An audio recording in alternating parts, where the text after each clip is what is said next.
Hi, I'm Rebecca Butterworth. I'm a makeup artist and a history nerd. Welcome to this exploration of Roman cosmetics in collaboration with the Getty Villa Museum. In this video, I'm going to take as my starting point one of the many amazing funeral portraits that you can find in the museum in real life and online. It's a funeral portrait dated to around 100 AD of a woman living in the Fayum region of Egypt, which was part of the Roman Empire at around the time that this vibrant and lifelike portrait was painted. The inscription of her name, Isidora, suggests that she was of Greek heritage, while the traditional Egyptian funeral practice, mummification, and the Roman style of her clothing tell us a modern-sounding story of the blending of many cultures. She's got beautifully curled hair in a Roman style, expensive-looking jewellery, and the colour and style of her clothes suggest that she was wealthy and part of the elite leisure class. We know quite a bit about what women like Isidora may have used as part of a typical Roman cosmetic regime, thanks to surviving artworks, artefacts, and literature. And it may or may not surprise you to know that much of what we discovered would be really recognisable to us today. From face creams to eyeliner to the Roman version of the Instabrow, there are more similarities than you might think. Though, as we'll discover shortly, there are some ingredients that are less appealing to our modern sensibilities. So let's take this modern day face back in time. The first stage in our makeup journey is one that I'm both excited and quite apprehensive about. I've spent the last couple of days recreating an original Roman face cream. This cream was found in London in an archaeological dig, and we think it dates from around about 100 to 200 AD. I have spent a really fun couple of days boiling beef fat. My house now smells like a roast dinner, and I'm not entirely sure that I like it. If you're a vegan, look away now. When the face cream was taken for analysis at Bristol University by Professor Richard Evershed and his colleagues, it was discovered to contain probably boiled down cattle fat, wheat starch, and tin oxide. Now, I've recreated this with actual beef fat, I've used commercially available wheat starch, and I've also got my hands on some tin oxide. This combination of some form of fat, starch as a filler, and pigment is still used in modern cosmetics like tinted moisturisers, foundations, and face creams, although perhaps these days the results are much more refined. But what's really interesting about this face cream is what one of its ingredients tells us about Roman material culture and Roman beauty standards. Tin oxide has no known Roman medicinal value, and so it's assumed that it's being used in this cream in place of lead, which was being used in Rome to create a whitening effect on the skin. What this may tell us is that Roman beauty standards have travelled and they're being assimilated into the empire enough that face creams are being commercially manufactured at the edges of the empire using locally available ingredients to meet a gap in the market. Now, I may be spreading beef fat on my face, but that doesn't seem to be the worst thing that I could have used. Clearly refers to an ingredient called crocodalia. It's not clear exactly what this is.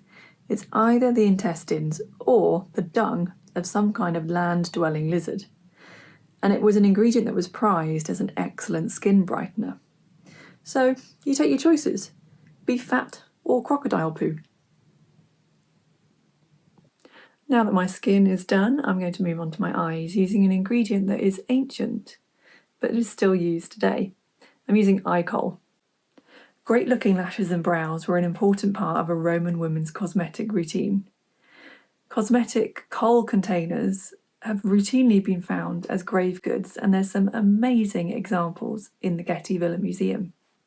Sometimes they're just single pots with a stick, sometimes they're double pots, sometimes there's quadruple containers in these kohl containers, suggesting that people were using more than one colour to colour their eyes.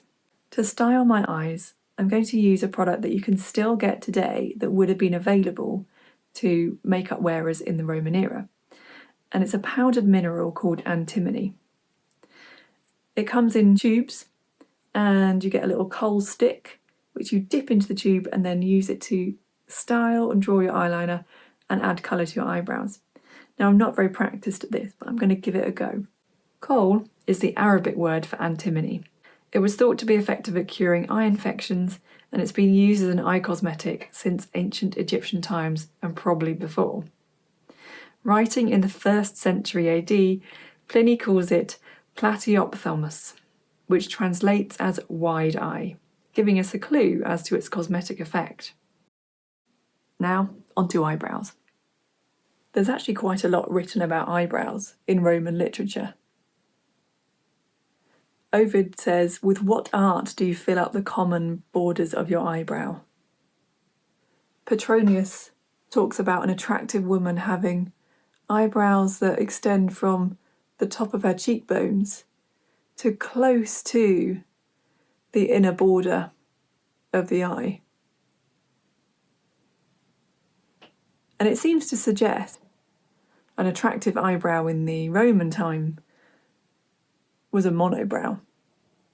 But I don't think the sources really bear that out. I think what they're really suggesting is that the Roman eyebrow was a beautifully drawn, elongated eyebrow that was full from the very front of the eyebrow all the way through to the tail and the arch.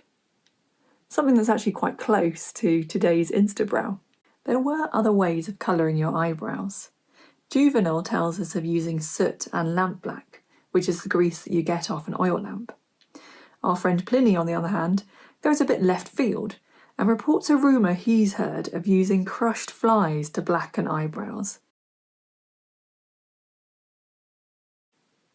Let's move on to cheeks and finish up this look. I'm using another homemade recreation. I am in love with the colour that I've created. I've used a commercial wax cream blusher base just to make my life a bit easier, and I've infused it with powdered and dried alkanet root. Now it's a bit of a unexciting looking root. It's kind of dark brown, and once you grind it, it's a bit dusty. But as soon as you introduce it into some kind of oil, it starts to diffuse into this amazing dark, rich crimson colour, which I think gives you a really beautiful, natural looking blush colour. Alkanet is a member of the borage family, and it's native to the Mediterranean region. Diochristosum, writing in Roman Greece in around about 95 AD, mentions alkanet root as a way that both men and women adorned their faces, as well as possibly their hair and their clothing. Other cheek colouring options included red ochre and colour from rose or poppy petals, whereas Ovid mentions using the dregs of wine as a way to colour your cheeks. I'm really impressed with this colour. It's really subtle and it's really pretty, and it definitely bears out in the artwork around this time. You don't really see a bright, garish, red-looking blush. Everything looks much more subtle, which is interesting because a lot of the writing around cosmetics at this time tends to be by men. There's very few surviving writings from women about makeup, and a lot of the writings caution about wearing bright, garish, obvious-looking makeup. Some of the writers can also be quite sniffy at the fact that makeup will smear or run in the rain. But actually, I wouldn't be too sad about wearing this blush, and in fact, I might put this in my own makeup bag and wear it out during the day. So here you go, final Roman makeup look. I am now going to go and slip into something slightly more Roman and be back to show you the final look. How do I look? I feel pretty fabulous as a Roman lady, I have to say. I am not mad at this look. Thanks for joining me on this cosmetic journey. I hope you've enjoyed this video and that you've learnt some new things. I definitely have, like beef fat.